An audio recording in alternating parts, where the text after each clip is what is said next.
In 1994, Nintendo shipped one of the greatest games ever made for the Super Nintendo, and yet it only sold 140,000 copies in America. In Japan, the same game sold over 500,000 copies. In America, not even half of that. And Nintendo spent over $2 million in marketing just to get that many. So how do you spend $2 million on advertising and still lose? Well, you mail fart smells to people's houses. This is that story. 1994. The console wars are going full throttle. Sega's been hammering Nintendo for 3 years with the Genesis Does What Nintendo Don't campaign, and it's working. By 1991, the Genesis is outselling the Super Nintendo nearly 2-1 during the holiday period. Nintendo panics and launches the Play It Loud campaign, a campaign built around skateboarding teenagers and music by the Butthole Surfers. They are trying visibly and desperately to convince teenagers that they are cool.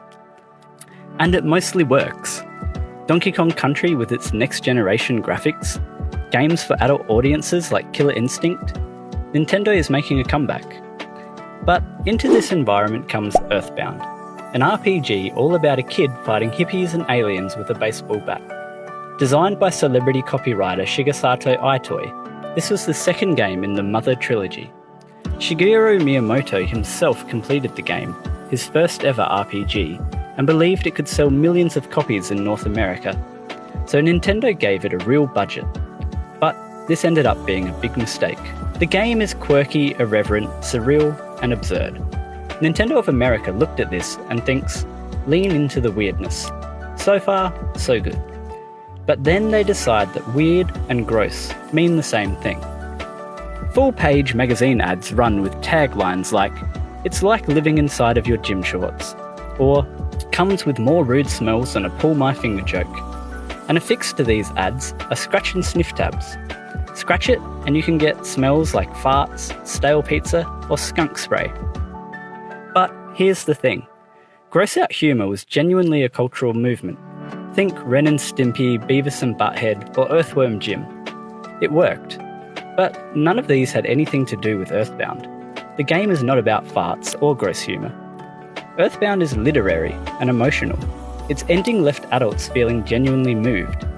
A kid who bought Earthbound expecting Booger Man would have returned it immediately, and the adult gamers who would have loved it, they saw the stinky fart ads and walked straight past it.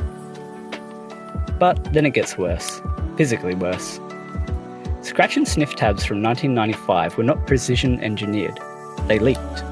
Jostled in transit, the smell would escape, not just from that page, but the entire issue of Nintendo Power would stink.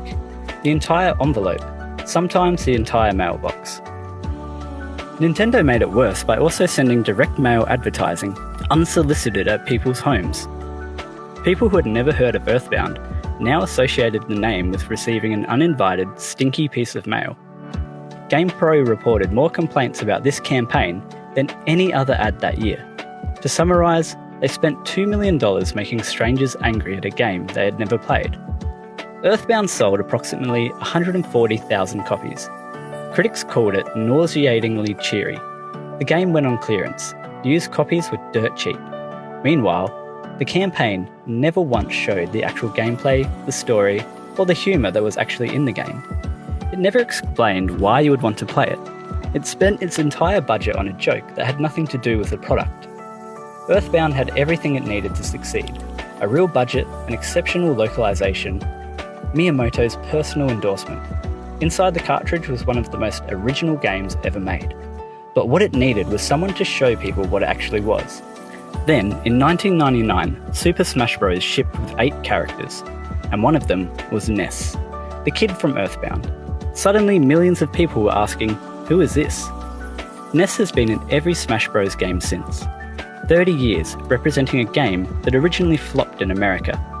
Each new Smash game sent out a new generation digging for Earthbound, finding used copies going for hundreds of dollars, building a cult.